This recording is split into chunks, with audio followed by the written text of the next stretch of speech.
लोकसभा निवडणुकीनंतर विधानसभा निवडणुकांचे पडघम वाजायला लागलेत। जागा वाटपात कोणताही वाद निर्माण होणार नाही असं महायुतीचे नेते सांगतात, पण प्रत्यक्षात ग्राउंडवर वेगळीच परिस्थिती आहे। अदिती तटकरे आमदार असलेल्या श्रीवर्धन मतदारसंघात शिंदेंच्या शिवसेनेचे उमेदवार त्यांनी घोषित केलाय, तर मावळ मतदारसंघावर भाजपचे स्थानिक नेते दावा करायला लागलेत। बघूया त्या संदर्भातला रिपोर्ट। तेव्हा 23 कोटी रुपये त्या ठिकाणी मिळतो, हा अन्याय आहे ना त्या ठिकाणी।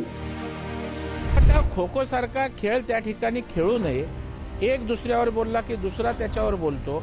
मी पार्टीचे नेत्यांना ज्यावेळेस मी विधानसभा लढवू इच्छितो, पक्षाने जर 100% आदेश दिला मला तर मी नक्की निवडणुकीला सामोरे जाईल। विधानसभेच्या जागा वाटपापूर्वीच महायुतीमधील मित्र पक्षांनी दंड थोपटले। रायगड जिल्ह्यामध्ये महायुतीमधील धुसफूस पुन्हा एकदा समोर आली आहे। श्रीवर्धन मतदारसंघावरनं शिंदेंच्या शिवसेनेचे आमदार महेंद्र थोरवेंनी तटकरे बापलेकी विरोधात आक्रमक भूमिका घेतली आहे। राष्ट्रवादी काँग्रेसनं युतीचा धर्म पाळल्यास अदिती तटकरेंविरोधात श्रीवर्धनमधनं प्रमोद घोसाळकर हे उमेदवार असतील असं खुलं आव्हान थोरवेंनी दिलंय। धर्म पाळा आम्ही या ठिकाणी सांगायलाच आम्ही या ठिकाणी आलेलो आहोत। बराच दिवस चाललेले मी भरत शेठची सारखं त्या ठिकाणी सांगतोय, मुख्यमंत्र्यांशी चर्चा करून घ्या, भरत शेठ चर्चा करून घ्या। पुरवणी बजेटमध्ये 21 कोटी रुपये आदिवासी विकास प्रकल्पातून आदिवासी विकास विभागातून आम्हाला मिळतात। आम्ही सत्तेतील आमदार आहोत आणि राष्ट्रवादीला 23 कोटी रुपये त्या ठिकाणी मिळतो, हा अन्याय आहे ना त्या ठिकाणी। मग आम्ही आमदार म्हणून प्रत्येक ठिकाणी मी त्या ठिकाणी सांगतोय की अशा पद्धतीने चाललेली ही आतील असणारी कुटीव नीती आहे आणि ही कुटीव नीती संपूर्ण दक्षिण रायगड ओळखून आहे, उत्तर रायगड सुद्धा ओळखून आहे। मला वाटतं आमदारासारख्या महत्त्वाच्या लोकप्रतिनिधींना नेत्यांनी सुद्धा जर महायुती म्हणून आपण एकत्रित सामोरं जाणार असू तर महायुतीत वितुष्ट येतील अशा प्रकारची वक्तव्य टाळली पाहिजेत असं माझ्यासारख्या कार्यकर्त्याचं स्पष्ट मत आहे। कारण हा खो खो सारखा आहे। जर त्या ठिकाणी अलिबाग संदर्भात तटकरे बोलले तर श्रीवर्धन संदर्भात त्या ठिकाणी थोरवे बोलणार। महेंद्र दळवी असतील, मला वाटतं की थोरवे म्हणजे कर्जतचे। मला वाटतं खो खो सारखा खेळ त्या ठिकाणी खेळू नये। एक दुसऱ्यावर बोलला की दुसरा त्याच्यावर बोलतो आणि महायुतीचं वातावरण त्या ठिकाणी खराब अशा वक्तव्यांमुळे होऊ शकतं।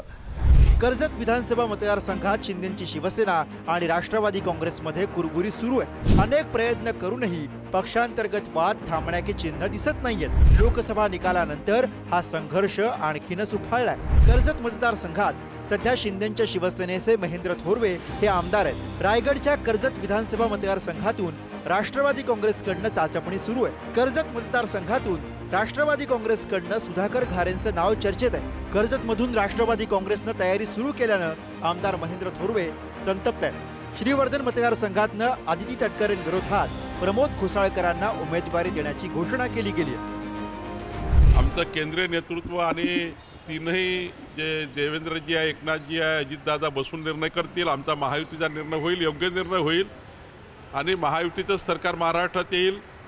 कर्जत पाठोपाठ मावळ विधानसभा मतदारसंघातही महायुतीमधील बेबनाव सातत्यानं समोर येतोय। अजित पवारांच्या राष्ट्रवादी काँग्रेसचे सुनील शेळके मावळचे विद्यमान आमदार आहेत। असं असताना सुद्धा या मतदारसंघावर भाजप दावा करू लागलाय। भाजपचे निवडणूक प्रमुख रवींद्र भेगडे हे मावळ विधानसभेमधनं इच्छुक आहेत। त्यांच्या वाढदिवसानिमित्त मावळ तालुक्यामध्ये भावी आमदार अशा आशयाचे बॅनर झळकले होते।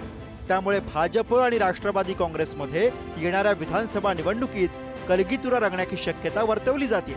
आगामी विधानसभा निवडणुकीनिमित्त मुंबई भाजपमध्ये अंतर्गत कुरबुरी वाढल्या असल्याचं बोललं जातं। माजी गृहनिर्माण मंत्री प्रकाश मेहता आमदारकीसाठी पुन्हा एकदा मैदानात उतरलेत। प्रकाश मेहतांनी शक्तीप्रदर्शन करत घाटकोपर पूर्व विधानसभेसाठी दावेदारी केली आहे। विशेष म्हणजे प्रकाश मेहतांच्या सभेमध्ये भाजपचा झेंडा किंवा कोणत्याही नेत्याचा फोटो नव्हता। 2019 मध्ये भाजपनं प्रकाश मेहतांचं तिकीट कापत पराग शहा यांना उमेदवारी दिली होती।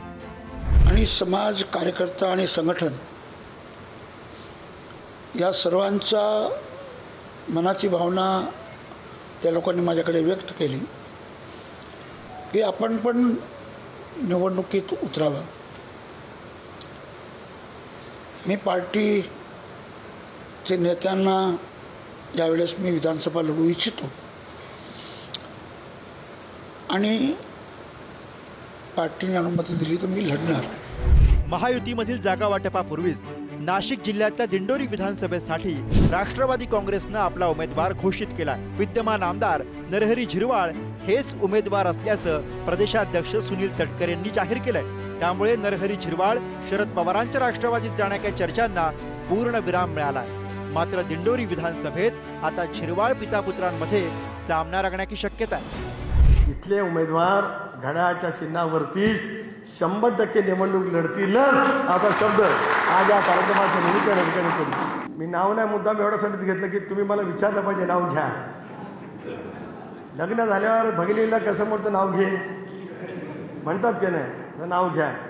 त्याचं नाव आहे उभं राहा, त्याचं नाव आहे नरहरी झिरवाळ, हे तुम्हाला सांगा। दिंडोरीची जागा राष्ट्रवादी घड्याळाकडेच राहील, उमेदवार राहील नरहरी झिरवाळच। लोकसभेवेळी जागा वाटपावरनं महायुतीत संघर्ष बघायला मिळाला, तोच कित्ता आता विधानसभेलाही गिरवला जाण्याची चिन्ह आहेत। अशा परिस्थितीत एकनाथ शिंदे, देवेंद्र फडणवीस आणि अजित पवार आपापल्या कार्यकर्त्यांची कशी समजूत काढणार हे बघणं महत्त्वाचं असेल।